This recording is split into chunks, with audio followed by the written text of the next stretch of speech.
4 দশক পর কিন্তু বলা হচ্ছে সম্পূর্ণভাবে বন্ধ হতে পারে মেট্রো রেল। সেটা একদিনও হতে পারে বা একদিনের বেশিও হতে পারে। আর এইটা কিন্তু দমদম থেকে টালিগঞ্জের মধ্যের খবর বলা হচ্ছে। আর এই জিনিসটা কিন্তু জানিয়েছে কলকাতা মেট্রো রেলের যে জেনারেল ম্যানেজার আছে উদয় কুমার রেড্ডি, তিনি। আর তিনি কি কি জানিয়েছেন সেটা নিয়ে আজকের এই ভিডিওটা। নমস্কার, আমি দীপ্তক আর তোমরা দেখছো আমার ইউটিউব চ্যানেল, যেখানে আমি খবরের কাগজ বা ইন্টারনেট থেকে কিছু খবর নিয়ে একটু বকবক টকবক করে থাকি।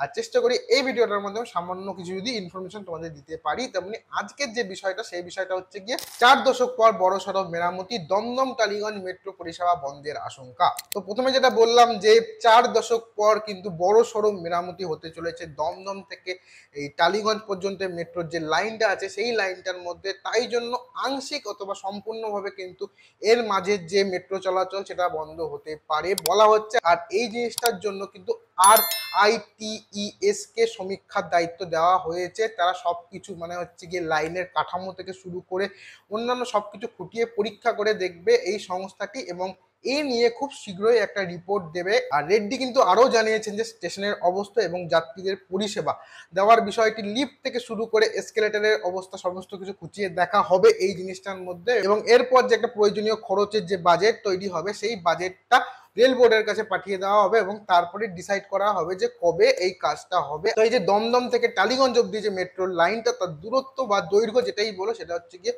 16.45 কিলোমিটার। এবং এই যে মাঝখানে সুড়ঙ্গ মানে দমদম থেকে টালিগঞ্জের মাঝের যে সুড়ঙ্গটা নাকি তৈরি হয়েছে বলা হচ্ছে কাট অ্যান্ড কভার পদ্ধতিতে। আর 1984 সালে কিন্তু প্রথম মানে দেশের মধ্যে প্রথম এই কলকাতাতেই কিন্তু মাটির নিচ দিয়ে মেট্রো রেল চলা শুরু হয়।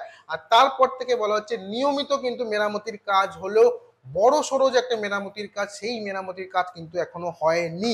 আর বিশেষজ্ঞরা মনে করছেন যে এবার সেই মেরামতি মানে বড় সড়ো মেরামতির কাজের প্রয়োজন আছে। আর এর সাথে মেট্রো কর্তৃপক্ষ কিন্তু আরো জানিয়েছে যে কোনো কোনো জায়গায় কিন্তু হালকা ধস নেমেছে এবং কোনো কোনো জায়গায় কিন্তু ট্র্যাকেরও ক্ষতি হয়েছে। ফলে রেড্ডির বক্তব্য হচ্ছে রেল আংশিক বা সম্পূর্ণ বন্ধ করা ছাড়া কিন্তু এই মেরামতির কাজ করা সম্ভব না।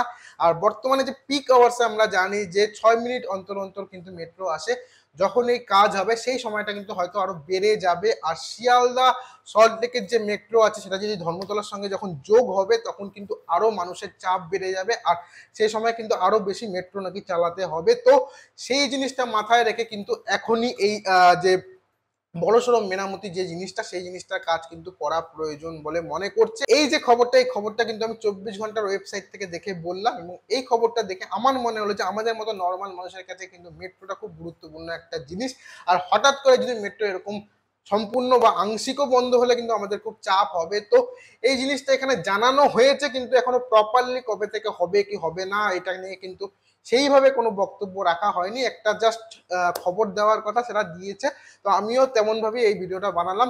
এই ভিডিওটা তোমাদের কেমন লাগলো সেটা তোমরা কমেন্ট করে জানাতে পারো। ভিডিওটা ভালো লাগলে ভিডিওকে লাইক করতে পারো, ভিডিওকে শেয়ার করতে পারো। আর আমার চ্যানেলে নতুন হয়ে থাকলে প্লিজ আমার চ্যানেলটাকে সাবস্ক্রাইব করে দিও। দেখা হচ্ছে আবার পরে অন্য কোনো একটি ভিডিওতে। ততক্ষণ সবাই ভালো থেকো, সুস্থ থেকো, আর সত্যমেব জয়তে।